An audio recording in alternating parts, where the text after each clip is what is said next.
Get out of my house! The words came from my father's mouth, but they were Marlene's victory. I stood in our family home's marble foyer, the same spot where I'd taken my first steps, while my stepmother's perfectly manicured hand rested possessively on my father's shoulder. My name is Anne, and this was the moment I'd been preparing for over the last 6 months. I didn't cry. I didn't beg. Instead, I smiled, which made Marlene's smug expression falter for just a second. "You heard your father," she said, her voice dripping with false concern. "This is what's best for everyone." I turned to my father, Everett, the man who'd once sworn on my mother's deathbed that he'd always protect me. "Dad, is this really what you want?" He wouldn't meet my eyes. "Marlene's right. Your attitude, your constant questioning of our decisions regarding the company, it's creating a toxic environment." I laughed then, a sharp, bitter sound that echoed through the foyer. "My attitude? You mean my questions about the unauthorized withdrawals? Or my concerns about the new consultants Marlene's been hiring without board approval?" "That's enough!" Marlene stepped forward, her designer heels clicking against the marble. "Your paranoid accusations are exactly why this needs to happen. Your father and I are trying to modernize the business, and you're fighting us at every turn." I glanced at the security camera in the corner, the one Marlene didn't know was already feeding to my private server. "You're right. I should go pack." My father finally looked at me, confusion flickering across his face. He'd expected tears, pleading, maybe even anger. Instead, he got calm acceptance, and it unsettled him. Good. I climbed the stairs to my room, where 3 suitcases were already packed. As I pulled them out from under my bed, my phone buzzed. A text from my Aunt Virginia. "Everything in place?" "Executing now," I typed back. Downstairs, I could hear Marlene's voice, probably already planning to convert my room into her private yoga studio. She'd been pushing for this since she married my father 2 years ago, slowly poisoning him against me, his own daughter. The daughter who'd worked beside him since I was 16, who'd helped build Fuller Enterprises into what it was today. My brother Caleb appeared in my doorway, his face pale. "Anne, I tried to talk to Dad, but—" "I know," I cut him off, wheeling my suitcases into the hall. "Don't worry about it. Just keep your eyes open, okay?" He nodded, helping me with one of the bags.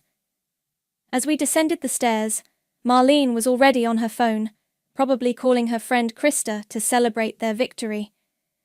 "I've called you a car," my father said stiffly, still not meeting my eyes. "No need." I pulled out my keys. "I can drive myself." Marlene's perfectly plucked eyebrows rose. "You're taking the company car?" "Actually, it's my car. Check the registration." I smiled again, enjoying the flicker of uncertainty in her eyes. "I've been making arrangements for a while now. You should probably do the same." "Is that a threat?" Marlene stepped closer, dropping her voice. "Because if you think you can intimidate me—" "Not at all," I replied, loud enough for everyone to hear. "Just some friendly advice. You know, like the kind you gave my father about changing the company's banking passwords last week." My father's head snapped up. "How did you—" "Goodbye, Dad." I cut him off, walking to the door. "You should really check those offshore accounts Marlene set up, the ones she thinks nobody knows about." I turned to Marlene, whose face had lost some of its color. "I'd start with the Cayman Islands if I were you." The door closed behind me with a satisfying thud. In my rearview mirror, I could see them arguing through the front window, Marlene's hands gesturing wildly.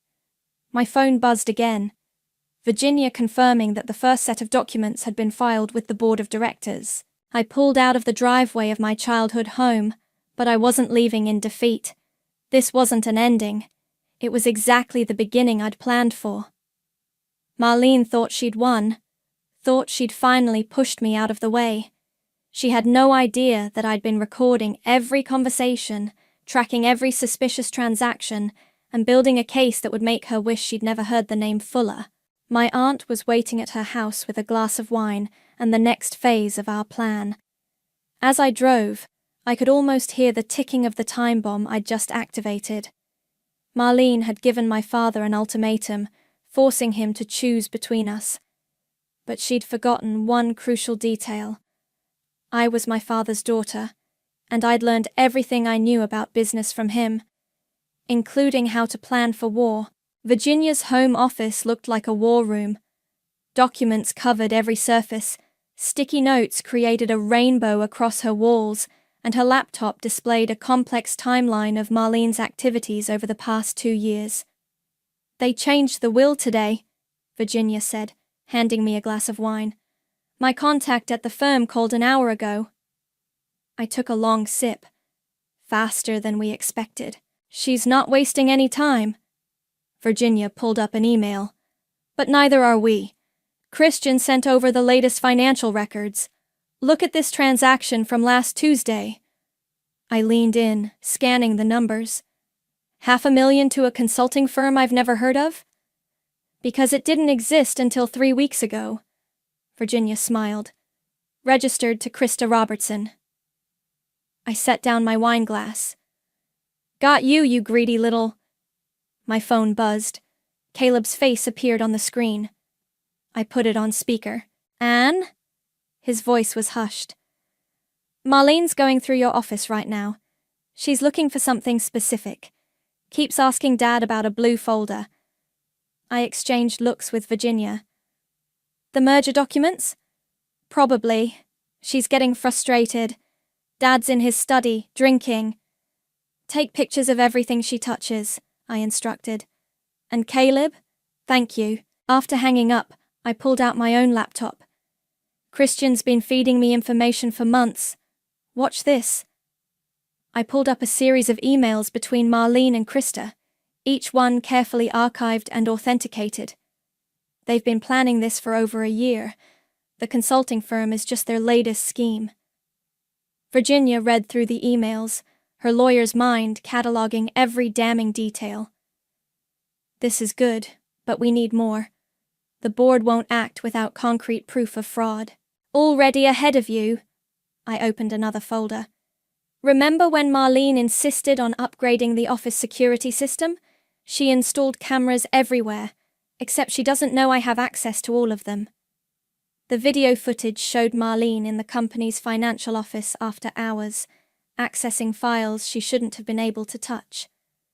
Another showed her meeting with Krista in the parking garage, exchanging documents. "There's more," I said, pulling out a small recorder. "Every conversation in her office for the past 3 months." Virginia's eyes widened. "Anne, some of this might not be admissible." "In court, maybe, but in the court of public opinion, in front of the board, it's devastating." My phone buzzed again. Pearl this time. "Anne, you need to see this." She sent a link to the company's internal messaging system. Marlene had just announced my voluntary departure from the company, citing personal issues that required my immediate attention.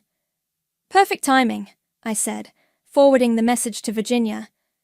"Now we can move on phase 2. Virginia pulled up another document. "The trust fund your mother set up for you.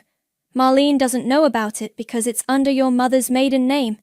If we activate it now—" A loud knock at the front door interrupted us. Virginia checked her security camera feed. "It's your father!" I stood up, straightening my spine. "Let him in." Everett burst into the office, his face red with anger. "What did you do? The board just called an emergency meeting for tomorrow morning." "I didn't do anything," I said calmly. "Yet." "Don't play games with me, Anne. Marlene said—" "Marlene said what?" I cut him off. "That I'm unstable? Paranoid? Or did she tell you about the money she's been funneling through fake consulting firms?" He faltered. "What are you talking about?" I handed him the folder of evidence. "Your wife has been stealing from the company, Dad, and you've been too love-blind to see it. He flipped through the pages, his hands shaking. This can't be right. It is. Virginia stepped forward. And there's more, much more. My father sank into a chair, the folder hanging limply from his hands. Why didn't you come to me with this? Would you have believed me? I asked quietly. You haven't believed anything I've said about her for 2 years. His phone rang. Marlene's ringtone. He stared at it, then declined the call. The board meeting is at 9, I said. You have until then to decide whose side you're on, but either way, Marlene's going down. He looked up at me, and for the first time in years, I saw my real father there, the man who'd taught me everything I knew about business. What do you need me to do? Nothing, I replied. Just watch, and remember who your real family is. After he left, Virginia poured us both more wine. You know she's going to retaliate the moment she realizes what's happening. I nodded, pulling up another file on my laptop, Marlene's previous marriage records, carefully hidden but not well enough. Let her try. I've got 6 months of preparation against her 2 years of fraud. Tomorrow, we let the first bomb drop. And then? I smiled, thinking of Marlene's smug face in the foyer. Then we watch her world burn. The boardroom was silent, except for the soft hum of the projector. On the screen, transaction after transaction scrolled past, each one connecting Marlene's private accounts to company funds. I stood at the head of the table, watching faces shift from confusion to shock to anger. As you can see, I said, clicking to the next slide, over $2 million have been diverted through shell companies in the past 18 months. Marlene shot to her feet. This is ridiculous. These are legitimate business expenses. Like this consulting firm? I pulled up Krista's company registration. Established 3 weeks ago by your college roommate, with no business history or credentials, yet receiving $500,000. Christian, our CFO, cleared his throat. I can confirm these numbers are accurate. I've been tracking the discrepancies for months. My father sat silent, his face ashen. Marlene reached for his hand, but he pulled away. This is a witch hunt, Marlene declared, her voice shaking. Everett, tell them about how unstable Anne's been, how she's trying to undermine our marriage. Mrs. Fuller, one of the board members interrupted. Please explain these offshore accounts. Before she could answer, the door opened. Caleb walked in, carrying a stack of papers. Sorry I'm late. I brought those documents you asked for, Anne. Marlene's eyes narrowed. Caleb, what are you doing? He met her gaze steadily. The right thing, finally. He distributed the papers, copies of emails between Marlene and Krista, discussing how to hide their tracks. You little snake, Marlene hissed. After everything I've done for you. You mean like threatening to ruin my career if I didn't spy on Anne? Caleb's voice was cold. Yeah, thanks for that. The board chairman stood up. I think we've seen enough. Mrs. Fuller, please leave the premises. Security will escort you to collect your personal belongings. Everett! Marlene turned to my father, desperation in her eyes. Are you going to let them do this to me? My father finally looked up. Did you really think you could steal from my company and get away with it? Your company?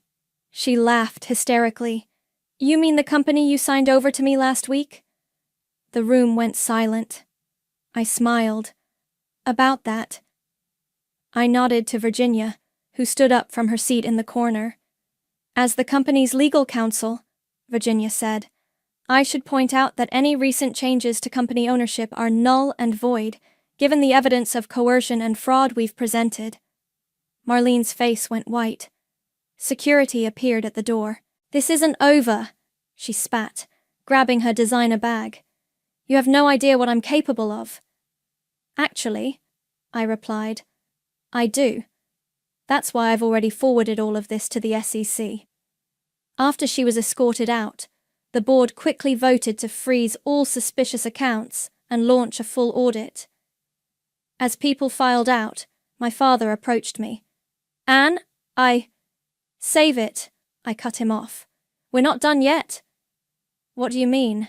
I pulled out my phone, showing him the notification that had just come in. Marlene just tried to access the executive account. Good thing I changed those passwords last night. He ran a hand through his hair. I've been such a fool. Yes, you have. I gathered my things. And now you get to watch while I clean up your mess. Caleb followed me out to my car. She's going to retaliate. You know that, right? Let her try. I checked another notification. Right now, she's probably discovering that her personal accounts have been frozen too. Anne! Marlene's voice rang across the parking garage. She stormed toward us, heels clicking furiously. You think you're so clever, don't you? Wait until the press hears about your little cocaine habit. I laughed. You mean the fake photos Krista doctored? Already dealt with. Check your email. Her phone dinged. She opened it, face draining of color as she saw herself and Krista discussing their photo manipulation scheme, courtesy of the office cameras she'd installed herself. You're finished, Marlene, I said quietly. Walk away while you still can. You bitch, she whispered. You've been planning this all along. No, I corrected her. I've been watching you dig your own grave. I just made sure you fell into it. She raised her hand to slap me, but Caleb caught her wrist. Don't, he warned. Security's still watching. She yanked her arm away and stormed off, nearly tripping in her expensive heels. That went well, Caleb said dryly. My phone buzzed. Christian warning me that Marlene had just called Krista. It's not over, I told Caleb. She's going to try something desperate now. What's our next move? I smiled, thinking of the sealed envelope in Virginia's safe. We wait. Sometimes the best revenge is letting your enemy destroy themselves. And Dad? I watched our father through the office windows above, standing alone in the boardroom. He made his choice. Now he lives with it. The war wasn't over, but today's battle was won, and I had plenty more ammunition left. Breaking news! Heiress Anne accused of corporate espionage. Pearl read from her phone, sitting across from me at our favorite coffee shop. Well, that didn't take long. I sipped my latte. Marlene's getting predictable. There's more. Pearl scrolled down. Anonymous sources claim you've been selling company secrets to competitors. They're saying you installed spyware on company computers. Interesting theory, I said, pulling out my laptop. Especially since I have footage of Marlene installing that exact spyware herself last month. My phone lit up with a text from Christian. She's in the building. With lawyers. Showtime, I told Pearl, packing up. Want to watch the fireworks? We arrived at the office just as Marlene was strutting through the lobby with two suited men. She froze when she saw me. Perfect timing, I called out. I was just about to show the board something interesting about your previous marriage. Her face twitched. What are you talking about? You know, your marriage to Richard? The one that ended right after you drained his accounts? I watched her lawyers exchange glances. Or did you forget to mention that to your legal team? That's ancient history, she snapped. And completely irrelevant. The pattern of fraud isn't irrelevant. Virginia appeared behind me, carrying a thick folder. Neither is the fact that you're still legally married to him. The lawyers stopped walking. One of them turned to Marlene. What is she talking about? I pulled out my phone, projecting documents onto the lobby's glass wall. Richard filed for divorce, but it was never finalized, which makes your marriage to my father invalid, and every document you've signed as Mrs. Fuller. I smiled. Well, that's fraud. You're lying, Marlene whispered, but her hands were shaking. Meeting room 3, I said to the lawyers. I have copies of everything for you.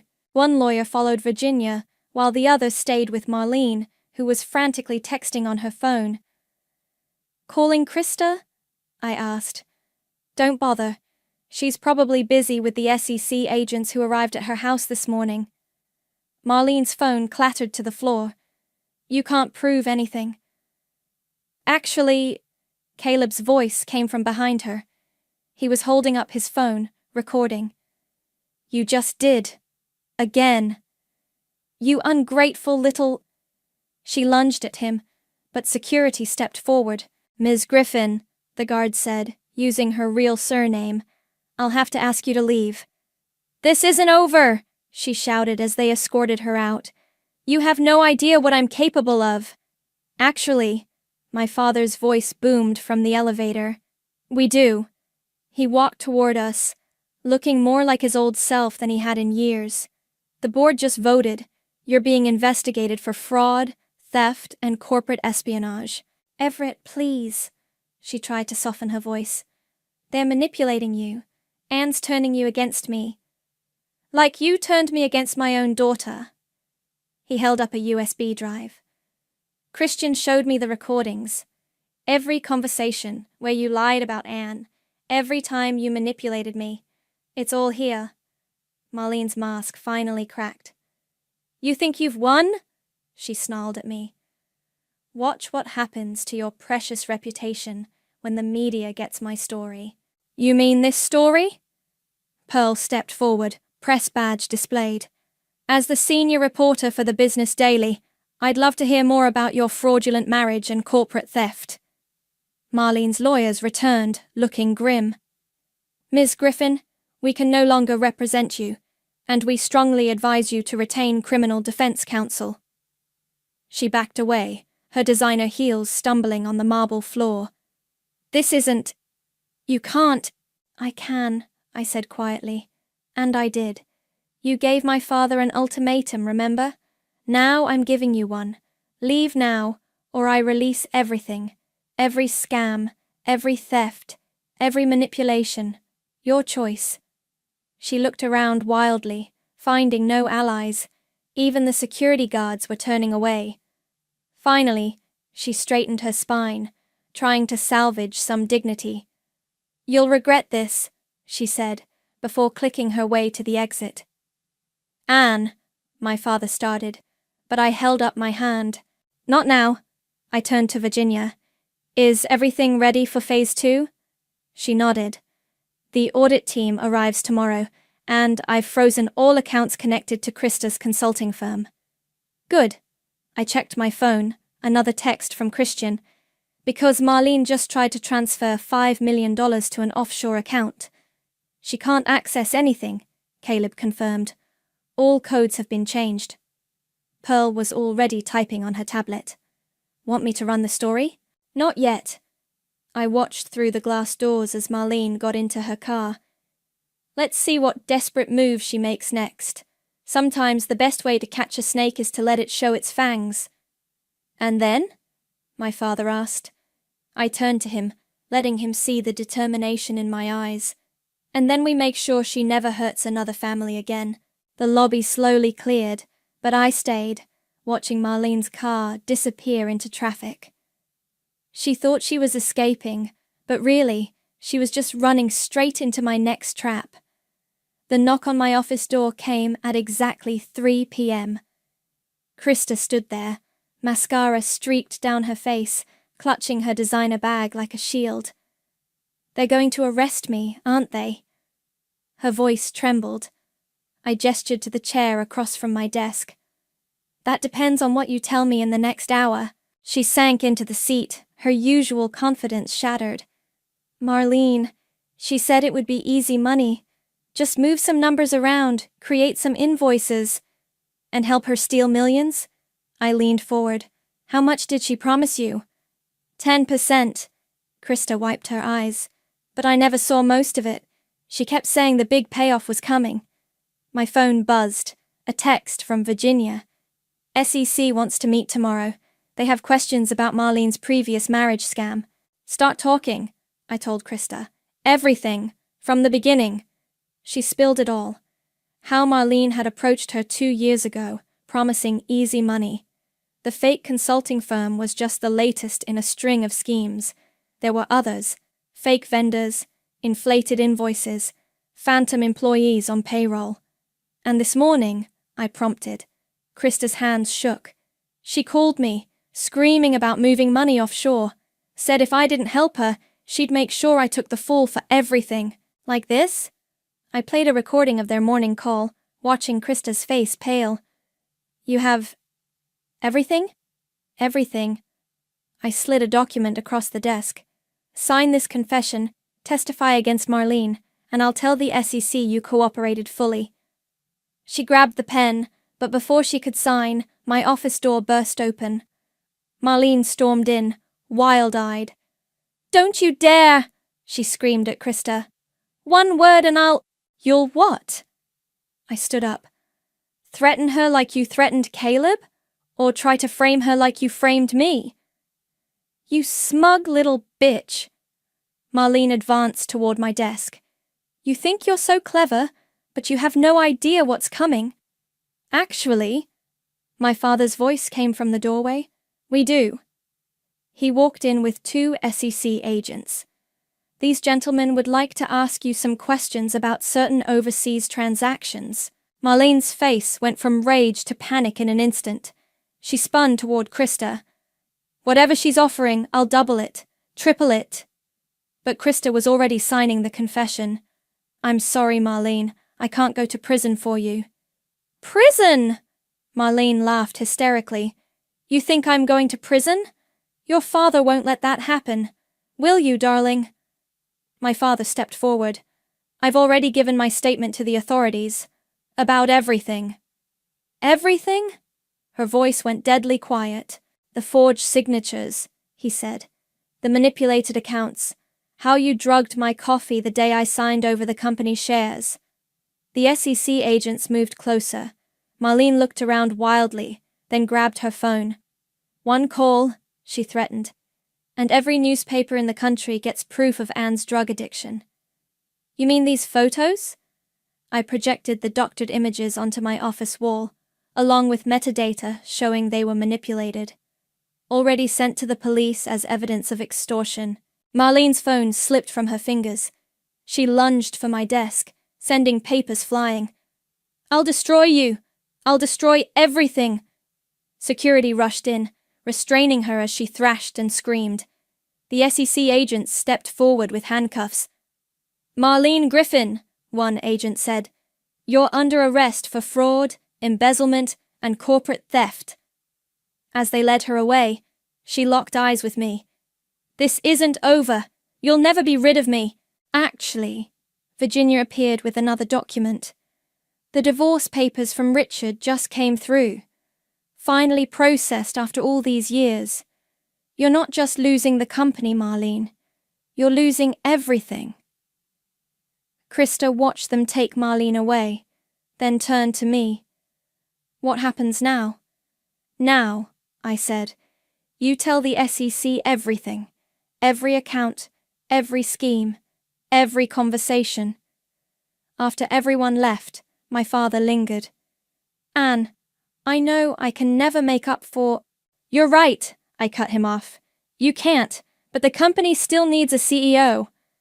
I handed him a resignation letter, his own. Sign it. His hand shook as he took the pen. What will you do? Clean up your mess. Restore the company's reputation. Try to forget how easily you threw me away. I turned to the window, watching Marlene being placed in a police car below. The board meets tomorrow to elect new leadership. You'll make a better CEO than I ever was, he said quietly, signing the paper. I know. I didn't turn around. You should go home, Dad. Pack your things. Take some time to think about your choices. After he left, Caleb came in. That was brutal. It was necessary. I faced him. Ready to be my new CFO? He smiled. Ready to be your brother again. Below, the police car carrying Marlene pulled away. One battle was over, but the war wasn't finished. Tomorrow would bring new challenges.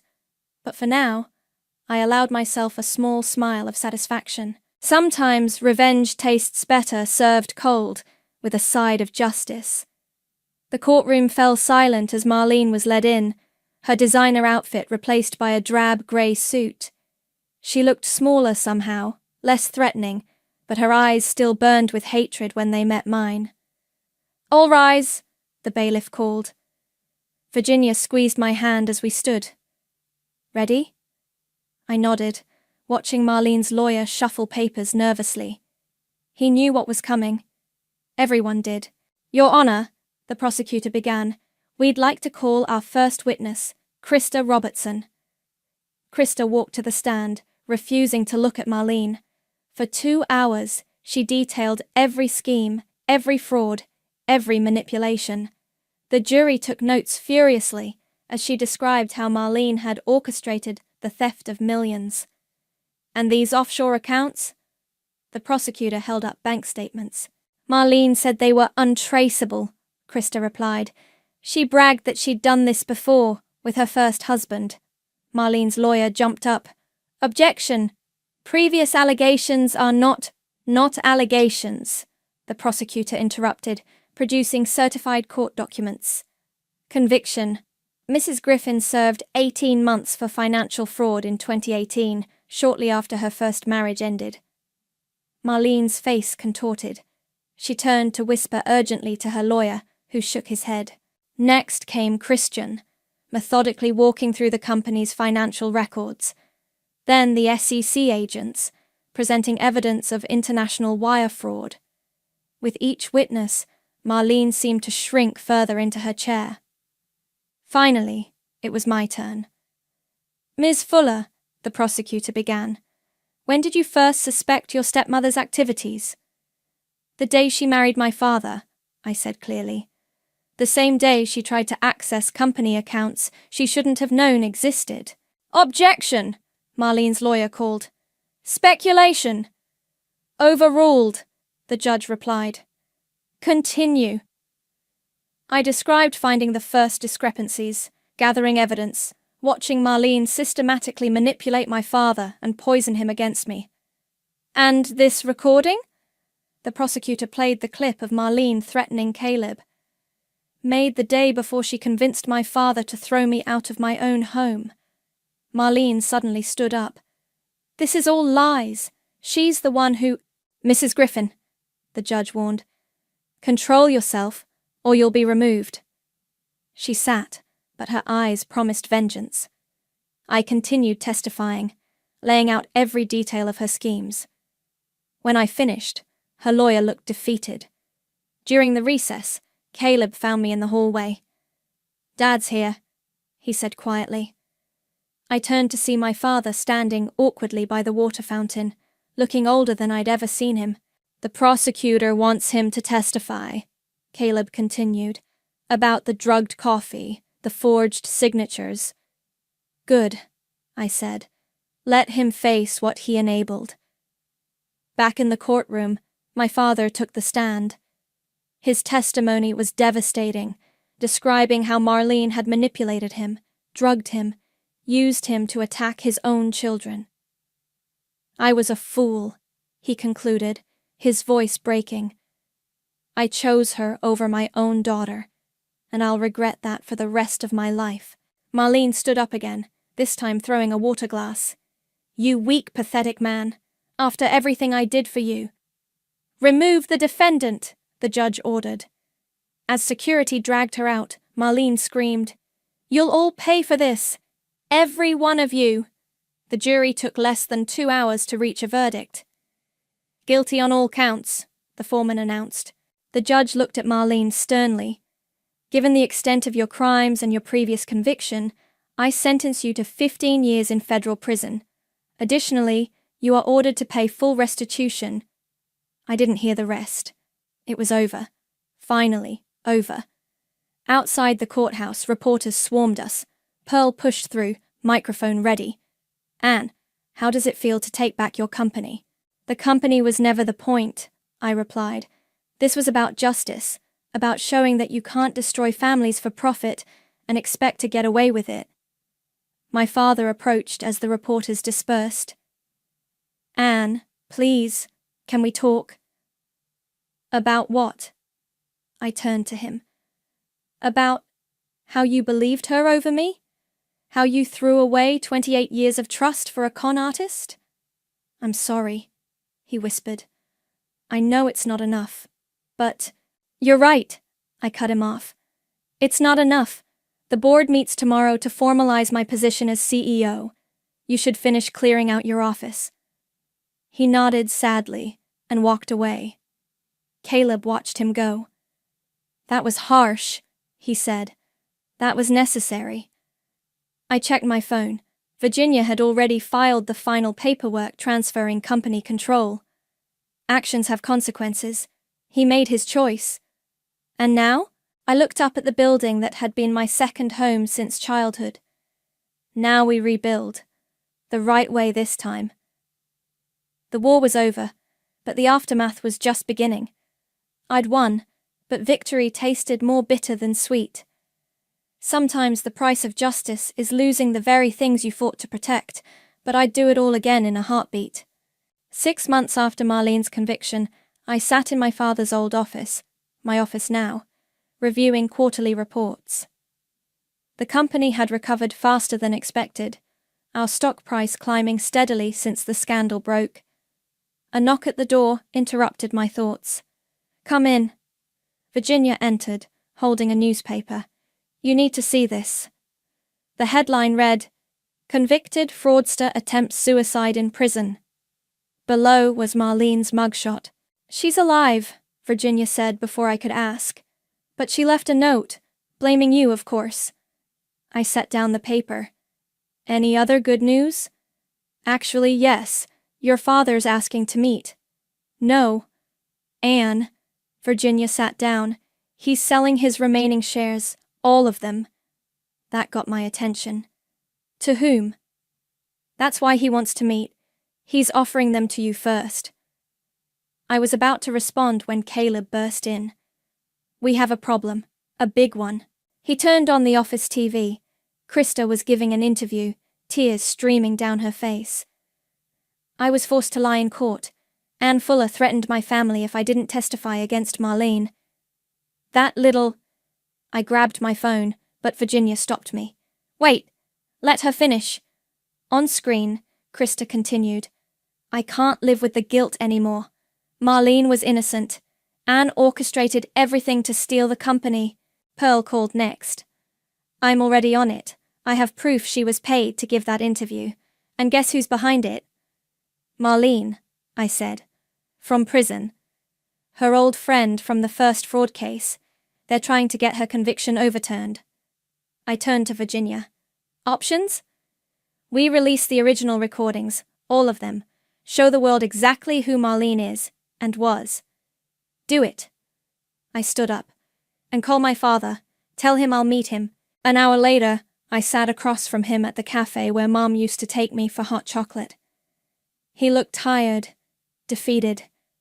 You've done an amazing job with the company, he said quietly. I know. The shares. They're yours if you want them. At whatever price you think is fair. I studied him. Why now? Because I'm leaving. He stared into his coffee. Moving to Arizona. There's nothing left for me here except reminders of my mistakes. Dad. No. Let me finish. He looked up, eyes wet. I failed you. Completely. I let a manipulative woman destroy our family because I was too weak, too blind to see what was happening.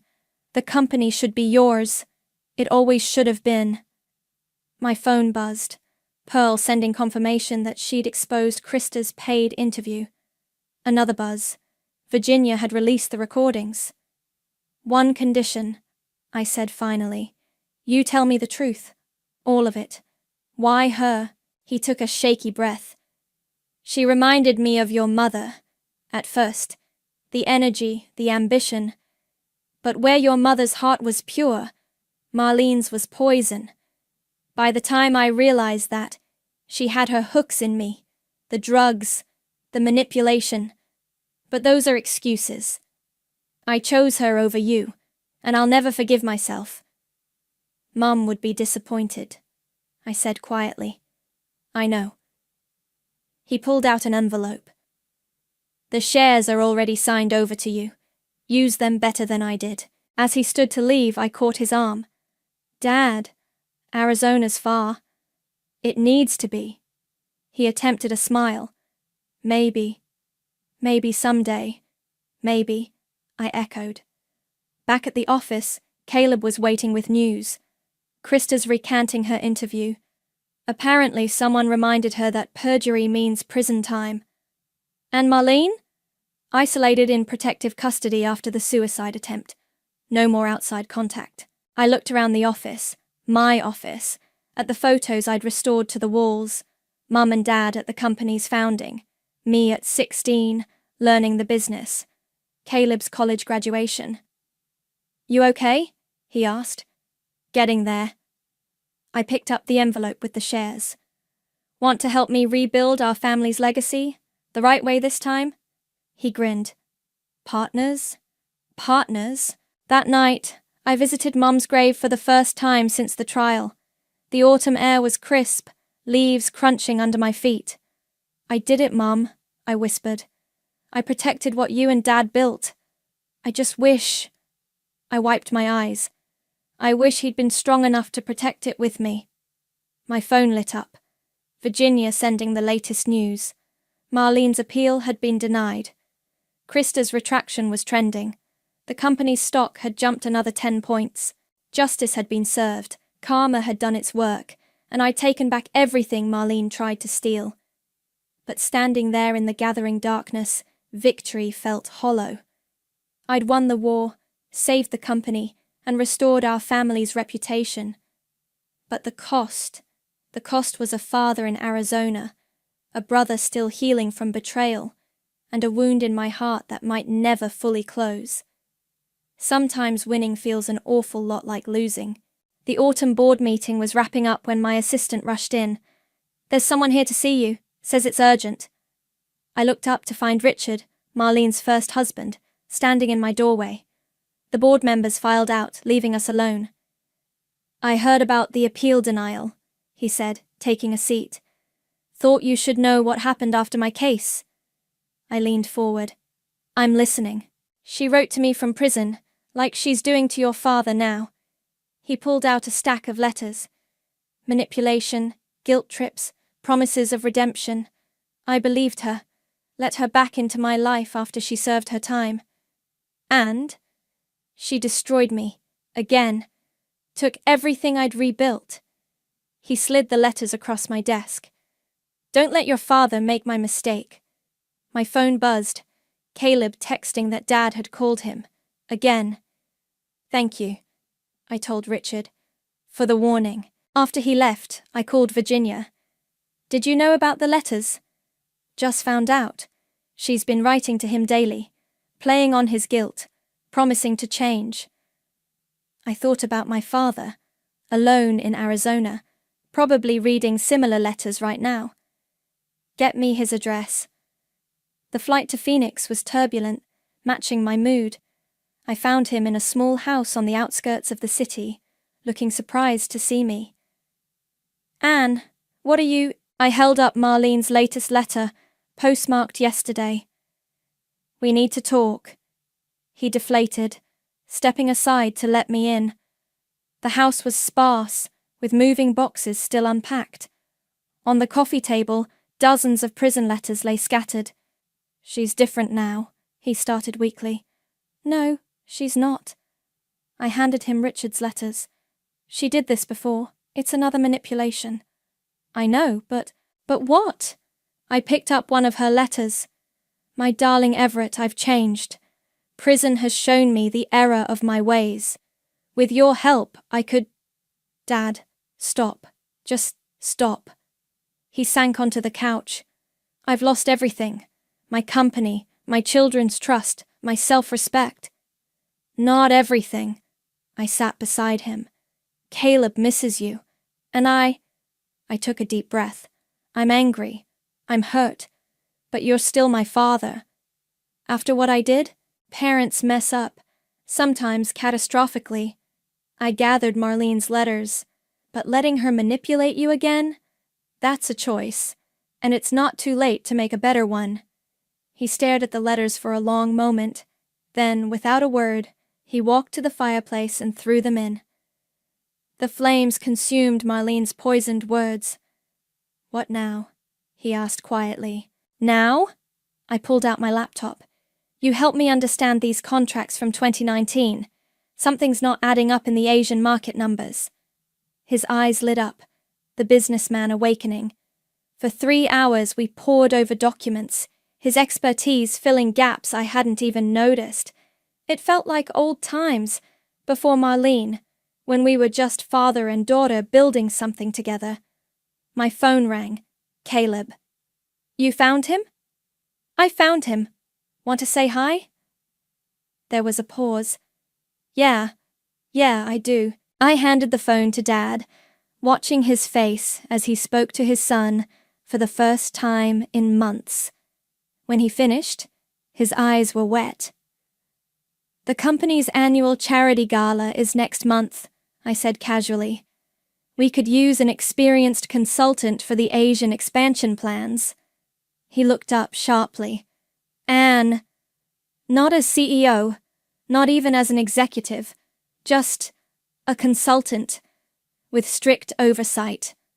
And Caleb wants his father back. So do I." I stood up.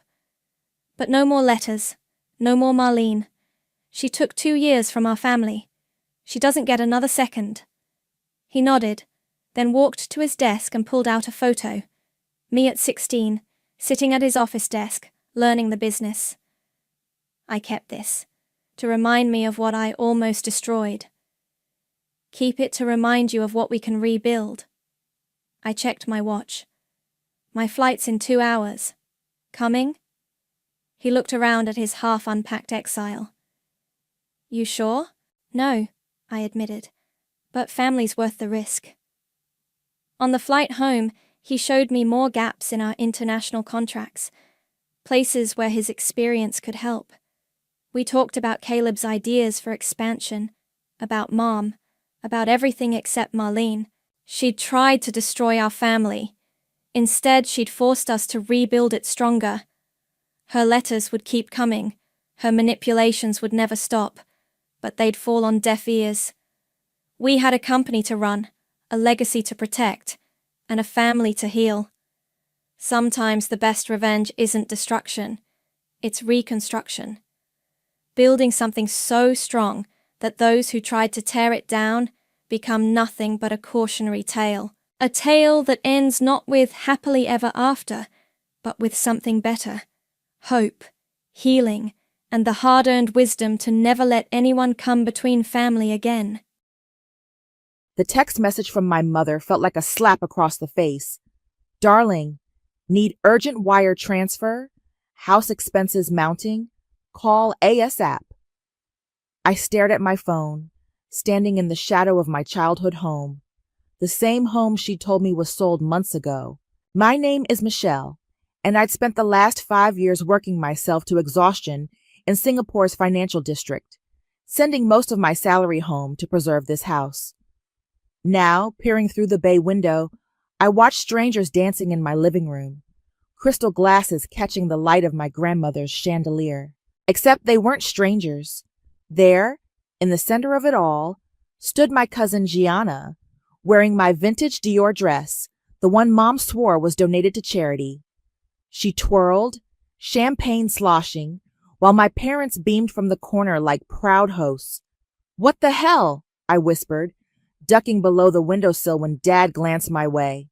My hands trembled as I tried the front door, locked of course, the key I'd kept all these years useless against new locks. I pulled out my phone and called Lana, my best friend since high school. She picked up on the second ring. "You will not believe what I'm looking at right now," I hissed. "Michelle, aren't you in Singapore?" Surprise visit home, except I'm watching Gianna host a party in my house, wearing my clothes, while my parents act like everything's normal. "Holy shit," Lana breathed. "The house they said they had to sell?" "Exactly. And Mom just texted asking for more money." I laughed, but it came out sounding wrong. "I need your help. Can you meet me? Give me 20 minutes. Coffee shop on Main?" Inside, Someone cranked up the music. Through the window, I watched Dean, my ex-fiancé, hand Gianna a fresh glass of champagne. Their fingers lingered together longer than necessary. "Make it 10 minutes," I said. "And Lana, don't tell anyone I'm here." The coffee shop was nearly empty when I arrived. I chose a corner booth, keeping my back to the wall, paranoid someone from the party might wander in. Lana burst through the door minutes later, her eyes wide. "Start from the beginning," she demanded, sliding into the booth. "When did you get back?" 3 hours ago. Took a cab straight from the airport." I wrapped my hands around my coffee cup, trying to stop them from shaking. 5 years, Lana. 5 years of 60-hour weeks, sending every spare dollar home because they said the mortgage was underwater. They said they needed help. And instead they're throwing parties? Not they, Gianna. She's living there, in my house. The coffee turned bitter in my mouth. Remember when Mom called 6 months ago, crying about having to sell? Said the bank was foreclosing? Lana nodded, her face darkening. "You were devastated. Well, guess what? There was no bank, no foreclosure." I pulled out my phone, showing her the photos I'd taken through the window. "They gave my house to Gianna. They're all in on it. Mom, Dad, Aunt Natalia. They used my money to keep up their lifestyle while telling me everything was falling apart." "Those bastards," Lana whispered, scrolling through the photos. "What are you going to do?" I smiled, and Lana leaned back slightly. "That's the thing. They don't know what I've been doing these past 6 months. When Mom told me about the foreclosure, I didn't just accept it. I started digging. And I bought the debt. All of it. Through a shell company with help from a lawyer friend. The mortgage, the credit cards, everything. They think some investment firm owns it all, but it's me." My laugh was hollow. "I own everything they owe." Lana's eyes widened. "Holy shit, Michelle." My phone buzzed. Another text from Mom. "Michelle, about that transfer? Need to discuss urgent house matters." I showed it to Lana, who shook her head in disbelief. The nerve of these people. "They have no idea I'm here," I said, putting the phone away. "No idea what's coming. And I'm going to let them dig themselves deeper before I show them exactly what happens when you betray family." "Michelle!" Lana reached across the table, squeezing my hand. "What are you planning?" I pulled my hand away gently. "Justice or revenge. Maybe both." I stood up, dropping cash on the table for our coffees. "Want to help me destroy my family?" Lana stared at me for a long moment before nodding slowly. "You know I've got your back. Always have." "Good," I said, heading for the door. "Because this is just the beginning. You need to see this," Lana said, sliding her phone across the hotel room desk. She'd been monitoring social media all morning while I made calls. The Instagram post showed Gianna lounging on my antique chaise, wearing another one of my dresses. The caption read, "Living my best life in my forever home. Blessed?" I gripped the desk edge until my knuckles turned white. That chaise belonged to my grandmother. There's more. Lana scrolled through photos. She's been posting for months. Look at the dates. They match up exactly with when your mom started asking for extra money. "For house repairs," I spat. Repairs like designer furniture and new marble countertops, apparently. My laptop pinged with an email from Mark, my lawyer. "Got it," I said, scanning the message. "The bank records confirm everything. Every transfer I sent went straight to Gianna's interior decorator." "How much?" "Almost $200,000. I turned the laptop to show her. "They used my money to renovate my house for her." Lana cursed under her breath. "And Dean? How long has that been going on?" I pulled up his social media profile. There he was, arm around Gianna's waist, standing in front of my house. Posted 3 months ago, while I was still sending money home. "Dean and I broke up last year because he said long distance was too hard," I said, my voice flat. "Looks like he found something closer to home." My phone buzzed. Mom again. I put it on speaker.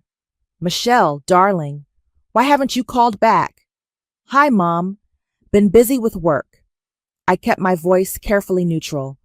What's the emergency? Oh, just some house expenses.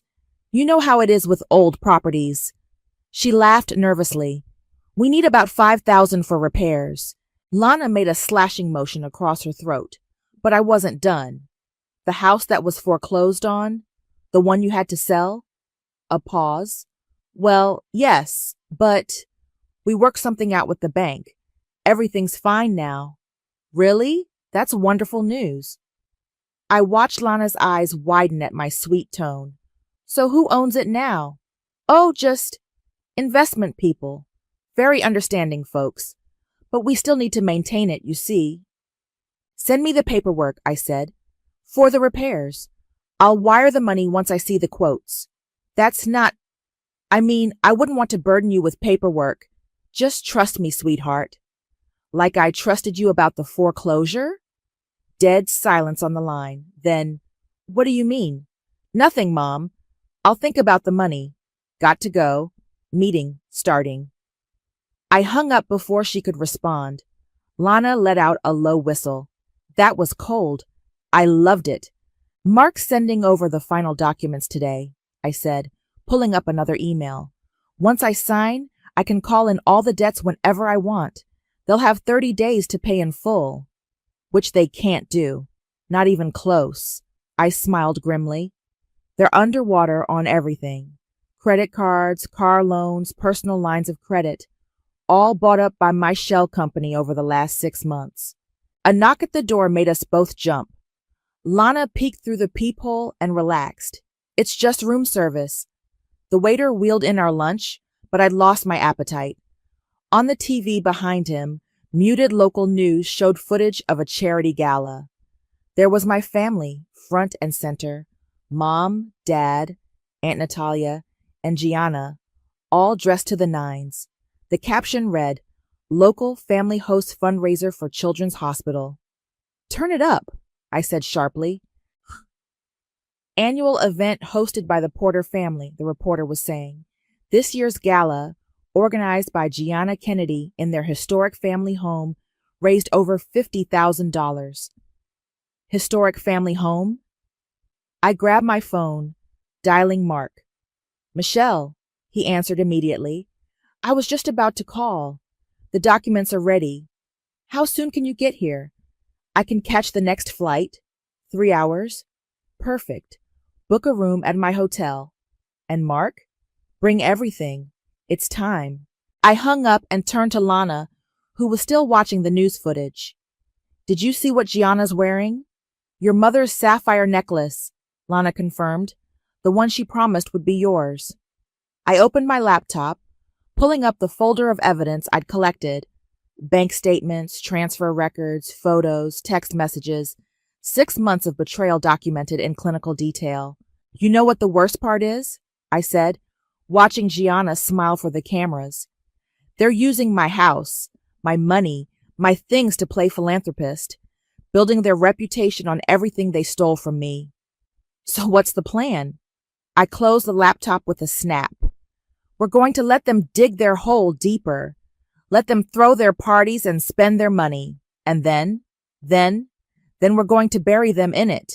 My phone lit up with another text from Mom. Please call about the transfer. Urgent. I turned the phone face down without responding. Let them sweat. In 30 days, they'd learn exactly what happens when karma comes calling. They're going where? I pressed the phone closer to my ear, certain I'd misheard Lana. Cabo. Your parents and Gianna just booked first-class tickets, leaving tomorrow for a week. I watched the sunset from my hotel window, blood boiling. Using which credit card? The one you own. Lana's voice dripped with satisfaction. Want me to send you the transaction alert? No need. Mark's already flagged it. I turned as the lawyer himself entered the room, carrying a thick folder. Got to go. Keep me posted. Mark spread documents across the desk. Everything's in order. You can trigger the default notices whenever you're ready. Not yet. I picked up my car keys. First, I need to see something. The drive to my old neighborhood felt surreal. I parked a block away, watching my parents' house through binoculars. Dad's Mercedes sat in the driveway beside Gianna's new BMW, both financed through loans I now owned. There they are, I murmured as the front door opened. Mom emerged carrying shopping bags, Gianna following with more. They loaded the cars with suitcases and designer luggage. My phone buzzed. A text from Dad. Sweetheart, tried calling. Need to discuss finances. Very important. I bet it is, I muttered, starting my car. I followed them at a safe distance to an upscale restaurant downtown. Through the window, I watched them celebrate their upcoming vacation with champagne. My phone rang. Lana again. You need to see what I found in your mom's study. You broke in? Please. I still have the key from high school. Remember when I used to water the plants? What did you find? A contract, unsigned, but it's a transfer agreement, dated 3 months before they told you about the foreclosure. They planned this whole thing. My hands tightened on the steering wheel. Take photos. Send them now. The images loaded while I watched my family through the restaurant window. The contract laid it out in black and white, a scheme to transfer the house to Gianna while keeping me sending money from abroad. Mom's handwriting covered the margins with calculations, my expected transfers, renovation costs, even a timeline for the deception. A familiar voice caught my attention. Dean had arrived at the restaurant, sliding into the booth beside Gianna. He kissed her cheek while my parents beamed. Michelle, Lana was still on the line. There's something else. I found old emails between your mom and Aunt Natalia.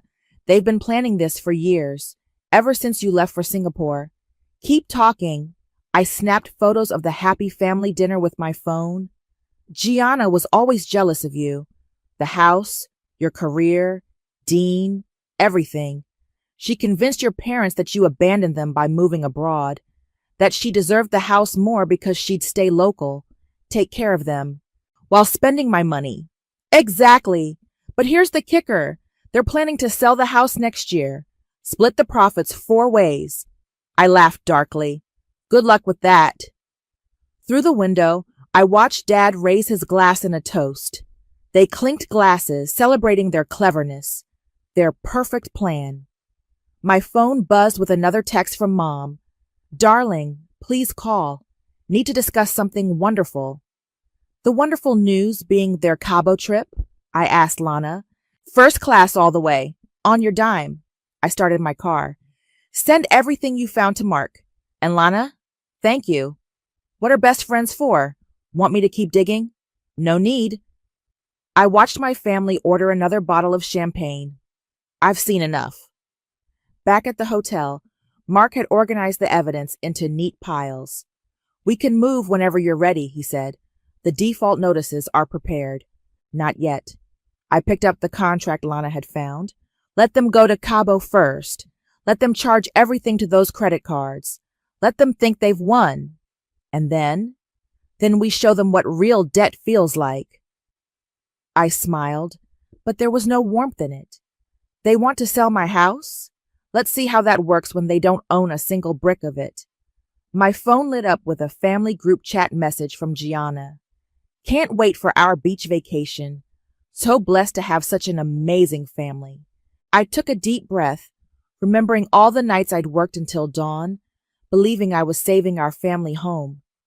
Remembering how they laughed at my dedication, plotted behind my back, spent my sacrifices on their luxuries. Mark, I said quietly, make sure the notices hit the day they return from Cabo.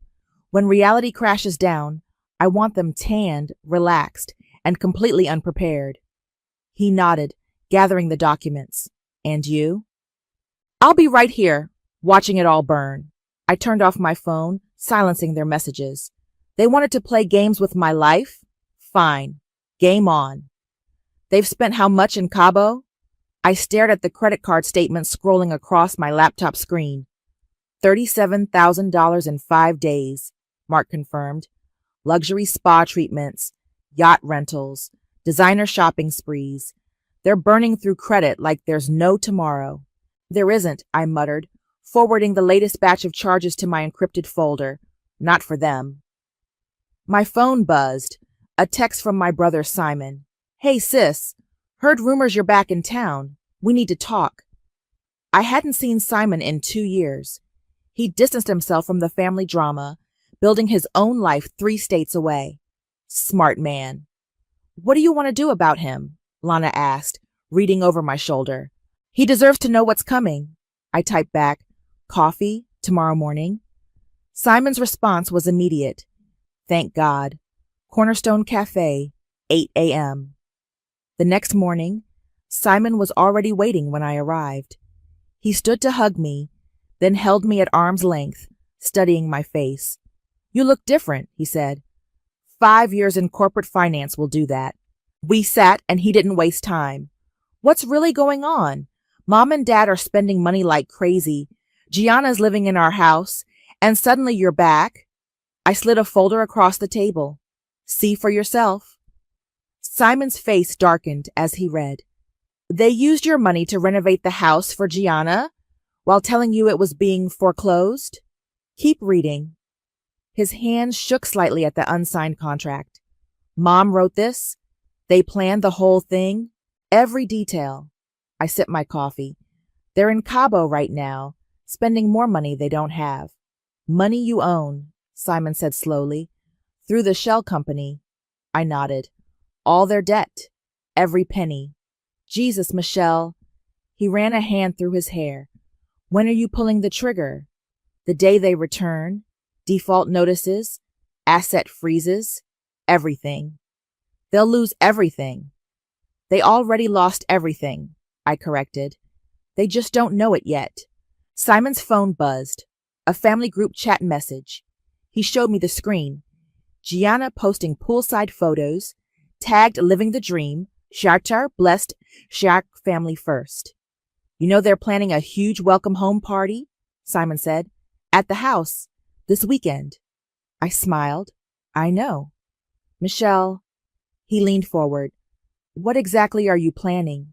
Justice or karma? Maybe both. They're still our parents. Are they? I pulled out more photos. Dean and Gianna together, Mom wearing my jewelry, Dad driving the car bought with my money. They're thieves who happen to share our DNA. Simon's phone rang, Dad's name flashing on the screen. He declined the call. I can't be involved in this. I'm not asking you to be. Just stay away from the party this weekend. That bad? That necessary.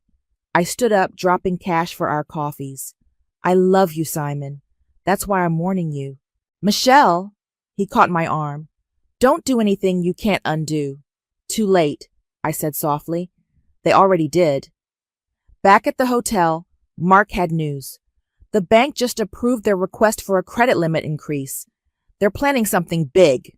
Lana burst in, waving her phone. You won't believe this. Gianna just sent save the dates for the party. She's calling it a housewarming celebration. Formal attire, catered dinner, live band. Using which accounts? I asked Mark. He checked his tablet. All of them. They're maxing out every card. My phone lit up with a message from Mom. Darling, having a wonderful time. Quick question. Could you wire another 10,000? Small emergency with the house? Emergency meaning Gianna's party, Lana snorted. I showed Mark the message. How much do they owe now total? Just crossed 800,000. He pulled up a spreadsheet. With the new party expenses and Cabo charges, they'll break $1 million by weekend. Perfect. I opened my laptop, pulling up the default notices. Have the process servers ready. The moment they step off that plane. Michelle, Lana interrupted. Gianna just posted their flight details. They're coming back early, tomorrow night. For party preparations. I smiled. Even better. Mark, move everything up. I want those notices hitting them before they even clear customs. And the party? Lana asked. Oh, the party's still happening. I pulled up the save the date on my phone. But I'm adding one more guest to the list. You're going? Of course. I forwarded the party details to Mark. It's my house, after all. My phone buzzed again. Another family group chat message. This time from Dad. Can't wait to celebrate our wonderful family this weekend. Special announcement planned. Special announcement? Lana raised an eyebrow. I closed my laptop with a snap. They'll get their special announcement all right, just not the one they're planning. Michelle, Mark cautioned, once we do this, I know. I looked at the photos of my family living their borrowed life. Do it anyway. The party was in full swing when I pulled up to my house. Valets parked luxury cars, while guests in formal wear streamed through the front door. String lights twinkled in the gardens I'd planted years ago, now reshaped to Gianna's taste. Ready? Lana squeezed my hand. I smoothed my black designer dress, bought with my own money for once. Mark? Process servers are in position, he confirmed through my earpiece. Waiting for your signal. I handed my keys to the valet and walked up the familiar path. The door opened before I could reach for it. Welcome to... Gianna's greeting died in her throat. She stood frozen in my mother's vintage Chanel, champagne glass trembling in her hand. Lovely party, I said, stepping past her into my foyer. Hope I'm not too late. The room fell silent as heads turned. Mom's champagne glass shattered on the marble floor. Dad's face went ash gray. Dean, across the room, nearly choked on his drink. Michelle, Mom stammered, you're here. Of course. I smiled, accepting a champagne flute from a passing waiter. I heard there was a special announcement planned. Couldn't miss that, could I? Gianna found her voice. You weren't invited. Actually, I took a slow sip. I was. This is my house, after all. Nervous whispers rippled through the crowd. Aunt Natalia appeared at Mom's elbow, whispering urgently in her ear. Perhaps, Dad stepped forward, forced smile in place, we should discuss this privately. Why? I raised my voice slightly, afraid of what the guests might learn.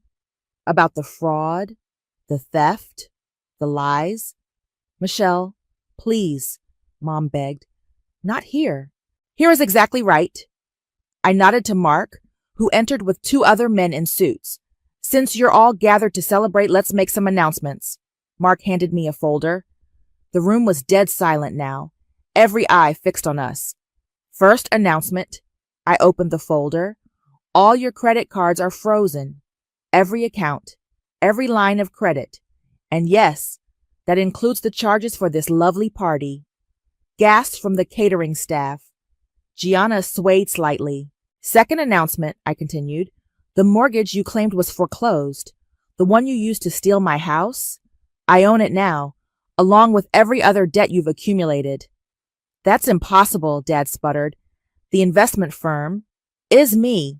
I smiled as Mark began distributing papers. Consider yourselves served. You have 30 days to repay everything. All $847,000. The room erupted in shocked murmurs. Guests began edging toward the door.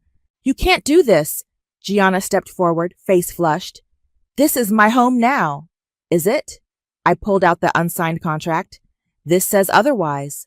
Mom's handwriting is quite distinctive, isn't it? Especially when plotting to defraud her own daughter. Michelle, Dean tried to intervene, you're being cruel. Cruel? I laughed. Cruel is watching my ex-fiancé move in with my cousin while I worked 60-hour weeks to save this house.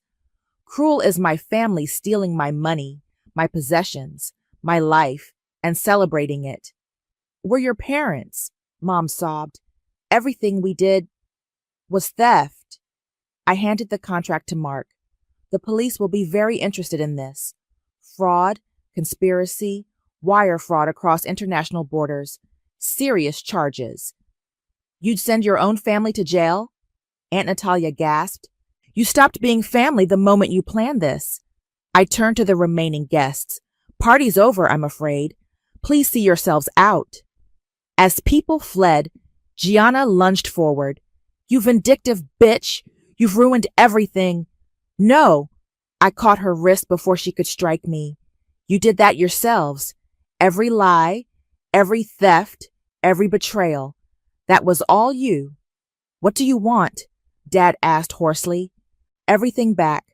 The house, my possessions, every dollar you stole. I released Gianna's wrist. You have 24 hours to vacate the premises. Or what? Or I file criminal charges. Your choice. Mom collapsed into a chair, sobbing. Dad's hands shook as he loosened his tie. Gianna stood frozen, mascara running down her cheeks. 24 hours, I repeated, walking to the door. And Dad, that special announcement you planned? Let me guess, selling my house? Too late. It was never yours to sell. I paused at the threshold, looking back at my shattered family. You know what the saddest part is? I would have given you anything if you'd just asked. Instead, you chose to steal it. Outside, Lana waited by my car. How did it go? I watched through the window as my family's perfect world crumbled, exactly as planned. And now we wait. I started the engine. 24 hours to clear out. 30 days to repay the debt. Either way, they've lost everything. Just like they made you lose everything? No. I pulled away from the curb, leaving the chaos behind. They lost more. They lost me. The moving trucks arrived at dawn. I watched from my hotel room as my family loaded their lives into cardboard boxes, their designer clothes and stolen luxuries reduced to numbered inventory. My phone hadn't stopped buzzing since last night. I scrolled through the messages. Mom, please, we can explain everything. Dad, you're making a terrible mistake. Gianna, I hope you're happy, you heartless monster. Dean, we need to talk. This isn't right. A knock at my door interrupted my thoughts. Simon stood there looking exhausted. They called me all night, he said, walking in. Mom's threatening suicide. Manipulation, I replied, but my stomach clenched. She does this whenever she doesn't get her way. Gianna's in the hospital. Anxiety attack. Did she have anxiety about stealing my life? Simon sat heavily on the edge of the bed. The police are involved now. Dad tried filing charges against you for harassment. Let me guess, it backfired when they saw the fraud evidence? They're opening an investigation. He rubbed his face. This is a nightmare. My phone rang. Aunt Natalia. I declined the call. You should see social media, Simon continued. Everyone's taking sides. Half the town thinks you're a victim getting justice. The other half thinks you're destroying the family. The family destroyed itself. Maybe, but... He was cut off by another knock. Mark entered, carrying fresh documents. They're trying to contest the debt ownership. Their lawyer filed an emergency injunction. Will it work? I asked. Not a chance. We did everything by the book. He spread papers across the desk. But they're getting desperate.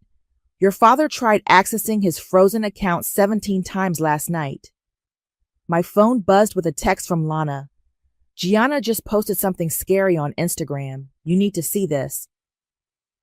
I pulled up the post.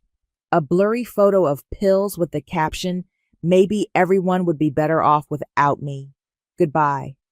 Jesus, Simon breathed. Is this real? My hands shook as I dialed Lana. Where is she? At her mom's.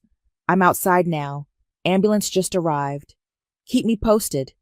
I hung up, feeling sick. Still think this is justice? Simon asked quietly. Don't. I turned on him.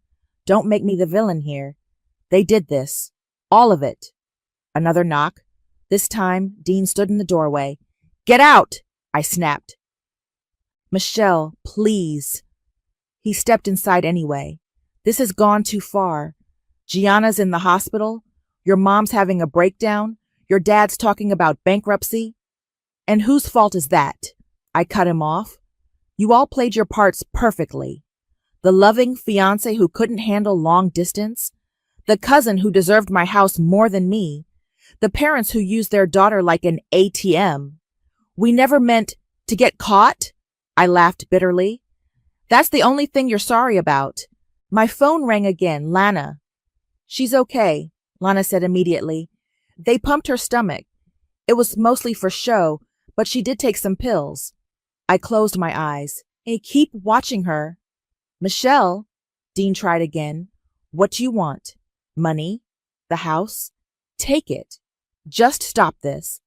I already have everything back, I said coldly. Now I want you all to feel what I felt. The betrayal, the helplessness, the knowledge that people you trusted destroyed your life. Simon stood abruptly. I can't watch this anymore. You've made your point. Have I? I turned to the window. The moving trucks were pulling away from my house, my empty, hollow victory. They haven't even started to understand what they did. And this will teach them, Dean demanded, by destroying everyone?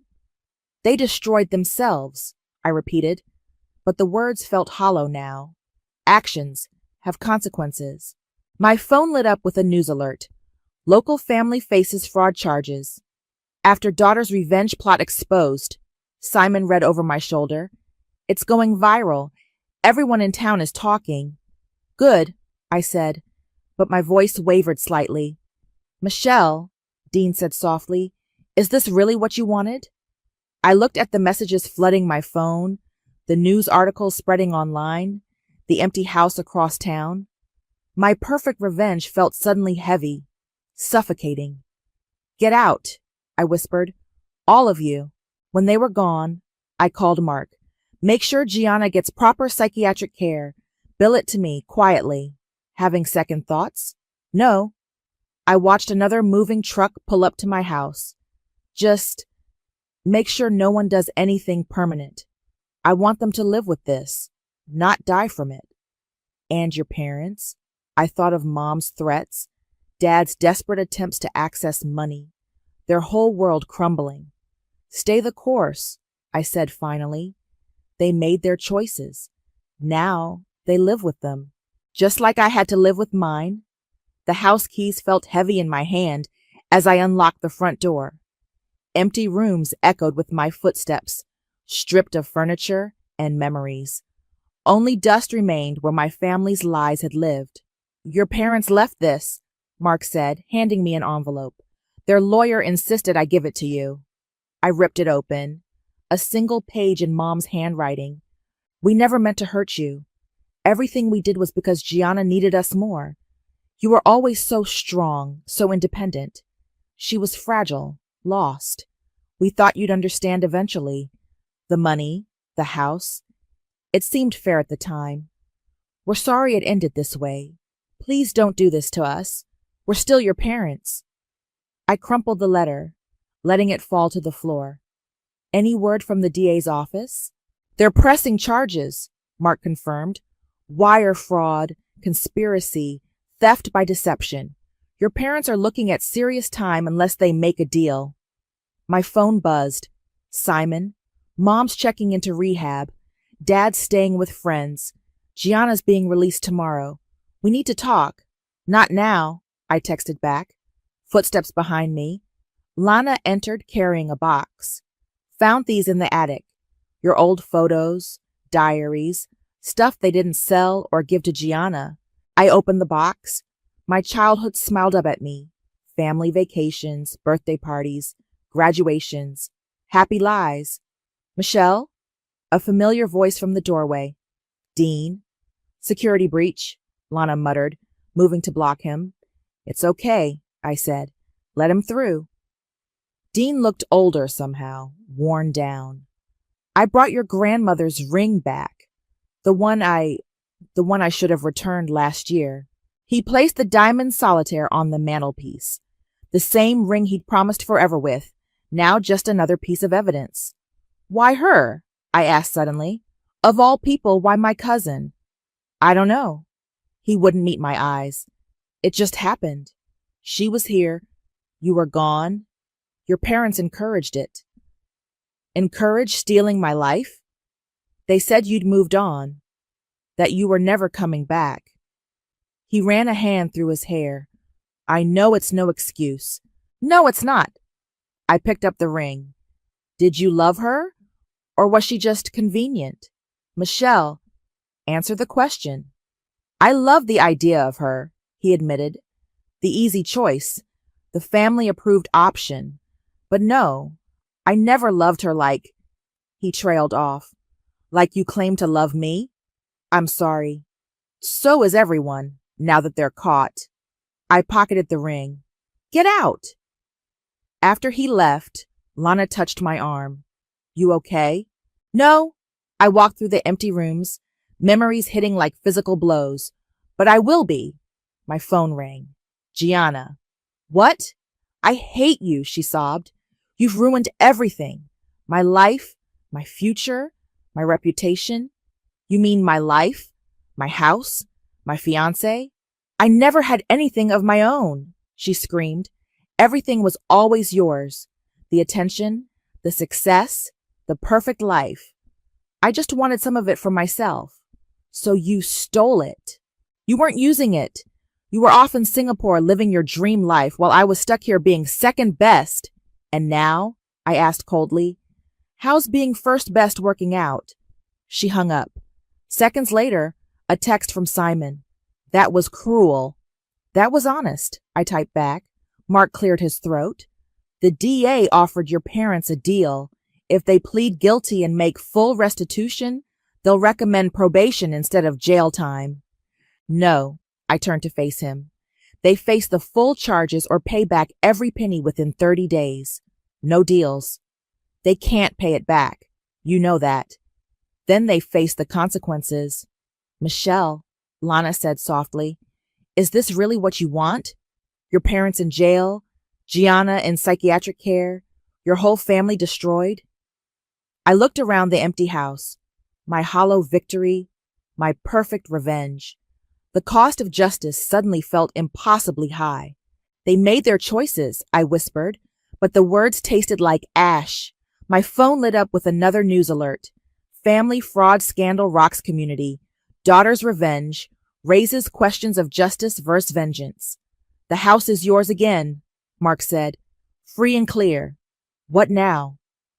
I walked to the window, watching the setting sun paint shadows across my empty kingdom. Everything I'd wanted, everything I'd fought for, felt meaningless in the silence. Now? I picked up the box of memories. Now I live with what I've done, just like they have to live with what they did. Was it worth it? Lana asked. I looked at my grandmother's ring, at the crumpled letter on the floor, at the empty rooms echoing with broken trust. Ask me tomorrow, I said, and the day after that, and every day I wake up alone in this house full of ghosts. The doorbell rang as I finished unpacking the last box. My new furniture filled the empty spaces, erasing traces of Gianna's decorating choices. Through the window, I watched Simon shift nervously on the porch. It's open, I called. He entered, carrying a familiar photo album. Found this at Dad's friend's place. Thought you might want it. Thanks. I didn't open it. How are they? Mom's doing better in rehab. Dad's... He sighed. The DA offered another deal. I know, Mark told me. They'll plead guilty, pay restitution from their retirement accounts, but they need you to agree. I sat on my new couch, mine, bought with my money, in my house. Why should I? Because jail won't fix anything. Simon sat beside me. And because you're better than their mistakes. My phone buzzed. Lana. Gianna's asking to see you. Says it's important. No, I typed back. She's different now, Simon said, reading over my shoulder. The therapy's helping. She's actually taking responsibility. Good for her. Michelle. He opened the photo album. Remember this? The photo showed us as kids, playing in this very room. Mom and Dad on the couch, Gianna and me sharing a bowl of popcorn, all smiling, all lying. Those people don't exist anymore, I said. Maybe that's okay. Simon turned the page. Maybe we all need to become different people. The doorbell rang again. This time, Dean stood outside with a moving truck. Your grandmother's chaise, he said quickly, before I could close the door, and her china cabinet. Gianna wanted you to have them back. Everything in that truck is already mine. I know, but she's returning them willingly. It matters. I let the movers in, watching them carefully place each piece, my grandmother's belongings, back where they belonged. There's more, Dean said. At your parents' storage unit. They've cataloged everything they took, everything they bought with your money. It's all yours whenever you want it. That doesn't change anything. No, he agreed, but it's a start. My phone rang. Mark. The DA called, he said. Your parents signed the plea deal. They forfeit their retirement, their savings, everything. Full restitution plus penalties. And Gianna? Agreed to repay her share. She's selling the BMW, liquidating everything she bought with your money. I hung up, hands shaking slightly. You won, Simon said quietly. Total victory. Now what? The doorbell rang a third time. Gianna stood there, pale but steady. 5 minutes, she said. Please. I stepped aside, letting her enter. She walked to the center of the room, taking in the changes. I'm sorry, she said simply. Not because I got caught, because I finally understand what I stole from you. Not just things, trust, family, love. Pretty words. I know they're just words. She pulled out an envelope. This is better. My confession, every detail notarized. Use it however you want. I took the envelope but didn't open it. I was so jealous, she continued. You had everything I wanted. Success, independence, respect. Instead of earning it myself, I stole yours. And now I'm starting over, getting therapy, finding a real job, building my own life. She smiled sadly. You know what's funny? I finally feel like my own person, not just your shadow. The front door opened again, Lana carrying coffee. Thought you might need reinforcements, she said, handing me a cup. Simon texted. I took a sip, letting the familiar comfort wash over me. Around the room, my belongings settled back into place. The chaise, the cabinet, the photos, the memories. Real ones this time. I can't forgive you, I said finally. Not yet. I know, Gianna replied. I don't forgive myself either. But maybe someday we can build something new. Something honest. I looked at Simon, at Dean hovering uncertainly by the door, at Lana's supportive smile, at Gianna, no longer pretending to be me. Someday, I agreed. Not today, but someday. My phone buzzed one last time. Mom, from rehab. We're learning to live with our choices. Hope you can live with yours more peacefully than we did with ours. Love you always. I placed the phone face down and picked up my grandmother's photo album. The past smiled up at me, broken, beautiful, gone. But maybe Simon was right. Maybe we all needed to become different people. Coffee? I offered Gianna. She blinked in surprise. Really? Don't make me regret it. As sunlight filled the room, I felt something shift. Not forgiveness, not yet, but possibility. A chance for all of us to build something true from the ashes of what we'd burned. Not a happy ending, but maybe an honest beginning. That would have to be enough.